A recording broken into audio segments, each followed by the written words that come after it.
My daughter-in-law stood in the middle of my own living room and told me to pack my bags because her parents needed my bedroom. My son stood right next to her, smiling like she just told a cute joke. Neither one of them had the slightest idea whose name was actually on the deed to that house. And by the time I was done with them that night, they wouldn't just know. They'd wish they never opened their mouths. Before I tell you what happened, hit that like button, subscribe if you haven't already, and drop a comment telling me where you're watching from tonight.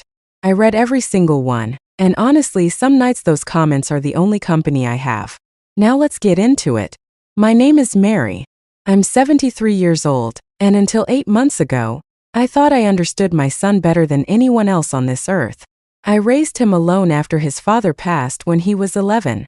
I worked 2 jobs, days at the accounting office downtown, nights cleaning offices in the same building, just so he could have new shoes in September and a decent Christmas in December. I never remarried. I never even dated much. Every ounce of energy I had went into that boy. His name is Daniel. He's 44 now, married for 6 years to a woman named Kimberly. I'll be honest with you. I never loved Kimberly the way a mother is supposed to love her son's wife, but I tried. I bit my tongue more times than I can count. I smiled through Thanksgivings where she rearranged my kitchen without asking. I nodded along when she told me my roast was a little dry in front of the whole table. I told myself that's just what happens when your son grows up and belongs to someone else. You let things go. You keep the peace. Here's what you need to understand about the house. It's a 4-bedroom colonial on Maple Ridge Lane, and I bought it with my own money under my own name 11 years ago, 3 years after I retired. My late husband had a small life insurance policy, and I've been saving for decades on top of that. I paid cash. No mortgage, no cosigner, nobody's name on that deed but mine. I bought it specifically because it had enough room that if Daniel and his family ever needed help, there'd always be a place for them. That's the kind of mother I was. Still am, I suppose, even after everything. 2 years ago, Daniel came to me with his tail between his legs. He and Kimberly had overextended themselves. A car they couldn't afford, credit card debt, a business venture of hers that failed within a year. They were about to lose their apartment. So I did what any mother would do. I told them to move in with me, rent-free. I gave them the 2 largest bedrooms upstairs, one for them, one that Kimberly turned into her home office/yoga studio of all things, and I kept the smaller bedroom on the main floor for myself, the one that used to be my late husband's study. I did that because I have a bad hip and stairs aren't kind to me anymore, but also because I wanted them to have the better space. That's what you do for family. For the first year, things were tolerable. Not warm, but tolerable. Kimberly kept mostly to herself. Daniel worked long hours at his sales job trying to dig them out of debt. I cooked most nights because, frankly, neither of them seemed to know how, and I paid every utility bill in that house without being asked, because it never occurred to me not to. I want you to sit with that fact for a second because it matters later. Every water bill, every electric bill, every dime of property tax, all of it came out of my retirement account, and I never once mentioned it because I didn't do it to be thanked. I did it because that's what family means to me. Then, about 4 months ago, Kimberly's parents started coming around more. I'll call them the Coopers because frankly they don't deserve much more real estate in this story than that. They live 2 states away, and at first it was just a weekend visit here and there which I welcomed politely the way you do. But the visits got longer. A weekend became a week. A week became we're just going to stay through the holidays. And every time they came, I noticed something small but telling. Kimberly's mother would walk through my house running her fingers along the furniture like she was appraising it. Her father would ask Daniel oddly specific questions about the property taxes, about what the house might be worth, about whether I had any plans for it. I brushed it off. I told myself I was being an overly suspicious old woman, the kind who watches too many of these stories on YouTube, if you can believe the irony. But 3 weeks ago, everything came into focus. I'd gone to visit my sister for what was supposed to be a 4-day trip. I came home a day early because my sister wasn't feeling well, and I didn't want to be underfoot while she rested. I let myself in through the side door around 6 in the evening, and the first thing I noticed was luggage.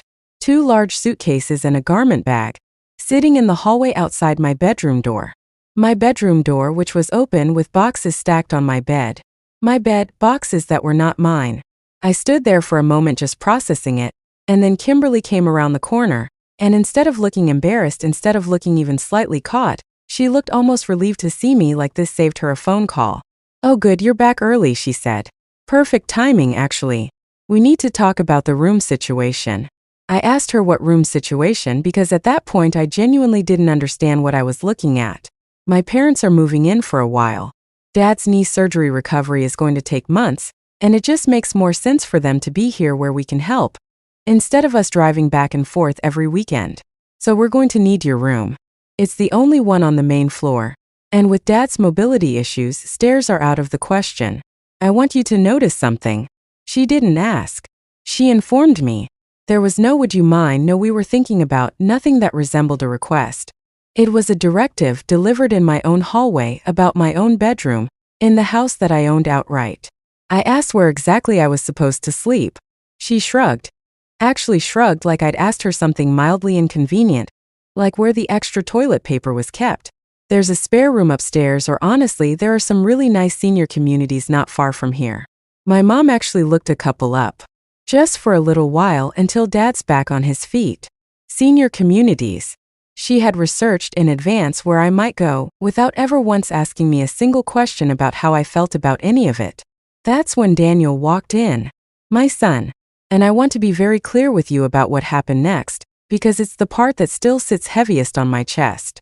He looked at me, then at Kimberly, and instead of saying a single word in my defense, instead of asking what on earth was going on, he smiled. A small, nervous, conflict-avoidant smile, the kind he used to give me as a boy when he'd broken something and was hoping I wouldn't notice. He said, "Mom, it's not a big deal, it's just temporary, you know how Kimberly's dad is with stairs." 73 years old, and my own son stood there and smiled while his wife told me to pack my bags and consider a nursing home, in a house I paid for in cash with money I earned scrubbing office floors at midnight. I didn't yell. I didn't cry, not then.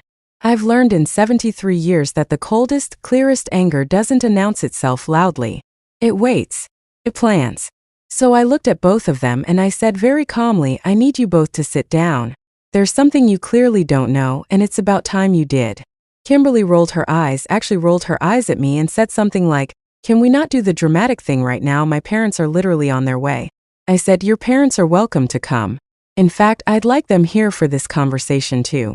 Because what I have to say concerns all four of you." Daniel, to his credit, at least had the sense to look nervous. He knew that tone. He'd heard it exactly twice in his life. Once when he was 16 and wrecked my car without telling me for 3 days. And once when his father died and I had to hold the entire family together on my own. He knew that when I got quiet like that, something serious was coming. The Coopers arrived about 40 minutes later. Kimberly's mother swept in already talking about paint colors for her new room, and her father came in behind her with a cane, making a show of his knee. I let them get settled. I let them have their little moment of triumph, sitting in my living room on my furniture, making plans for a house they thought would soon have one less inconvenient old woman living in it. Then I stood up. "I want to thank you all for gathering," I said, "because I think it's time we talked honestly about this house. Kimberly, you mentioned senior communities. I appreciate the thoughtfulness, truly. But before we get into moving arrangements, I think everyone in this room should understand exactly whose name is on the deed." Kimberly's mother actually laughed, and said something about how it didn't really matter whose name was on paper because family shares everything. I said, "That's an interesting philosophy, coming from someone who's lived here for 4 days." I let that land for a second, then I continued. "This house is mine. Not Daniel's. Not Kimberly's. Mine. I bought it in cash 11 years ago. I have paid every utility bill, every tax bill, every repair bill since my son and his wife moved in 2 years ago, without asking either of them for a single dollar. I did that because I love my son, and because I believed mistakenly it seems that generosity would be met with basic respect." Kimberly's face had started to change color at this point, that particular shade of pink people get when they realize they miscalculated badly. I turned to my son. "Daniel, I raised you by myself. I work nights so you'd never go without. I have never once in 44 years asked you for anything in return. Tonight, your wife stood in my hallway, next to my bedroom, and told me to pack my bags for a senior facility because her parents wanted my room. And you smiled. You didn't defend me. You didn't even ask a question. You smiled the way you used to smile when you were hoping I wouldn't notice you'd done something wrong. The room was dead silent. Kimberly's father had stopped performing his knee injury and was just sitting there, looking like he badly wanted to be anywhere else. So here's what's going to happen, I said. Effective tonight, I am formally asking the Coopers to find alternative accommodations. This is not a hotel, and it was never offered as one. I'm sure a nice senior community, or perhaps an extended stay hotel, will suit your recovery just fine, Mr. Cooper. I'll even help you find one, since apparently research is something we're all comfortable doing on each other's behalf now. Kimberly's mother started to protest, but I held up a hand, and something in my face must have told her this wasn't a negotiation. As for you two, I continued, looking at Daniel and Kimberly, I think it's time we had an honest conversation about respect, and about what it means to live in someone else's home. I am not asking you to leave tonight, but I am telling you that the arrangement as it currently exists is over. There will be a lease. There will be rent, fair market rent, because apparently free housing has bred a certain kind of forgetfulness about whose generosity you're living under. And there will be an understanding going forward that no one makes decisions about my bedroom, my house, or my future without speaking to me first. Kimberly tried one more time to argue, something about how I was being cruel, how family should share, how her parents had nowhere else to go on such short notice. I looked at her and said something I'd been holding in for 2 years. You told me an hour ago to consider a nursing home so your parents could have my bedroom. You didn't ask if I had somewhere to go on short notice. So I'd ask that you extend your own parents the same courtesy of figuring it out that you extended to me. The Coopers left within the hour, Kimberly's mother still muttering under her breath about ungrateful old women, which I found almost funny, considering. Daniel stayed behind after Kimberly stormed upstairs, and for the first time in longer than I could remember, he actually looked at me, really looked at me like he was seeing his mother instead of just the woman who cooked his dinner and paid his electric bill. He apologized. He said he'd been so exhausted from work and from trying to keep peace in the house that he'd stopped noticing how Kimberly talked to me, how her parents had started treating the place like it was already theirs. He admitted quietly that he'd been a coward in that hallway, and that watching me stand up for myself had embarrassed him in a way that had nothing to do with me and everything to do with himself. I told him I appreciated him saying it, but that an apology doesn't undo 2 years of silence.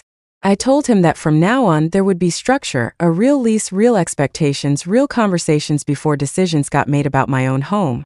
I told him that loving your family doesn't mean disappearing yourself to keep them comfortable, and that I hoped, for his own sake as much as mine, he'd remember that going forward. It's been 3 weeks since that night. Kimberly and I have not had a warm relationship, and I don't expect we ever fully will, but there is, for the first time, something that resembles respect. She knocks before entering my room now. She asks before she assumes. Her parents have not been back, and honestly, I haven't missed the sound of Kimberly's mother tapping her fingernails along my kitchen counters, calculating what everything might be worth. Daniel and I talk more now than we have in years. Real conversations, not the polite, exhausted small talk of two people avoiding a bigger issue. He helped me draft that lease himself, and insisted on paying more than I would have asked, which told me more about where his head is now than any apology could have.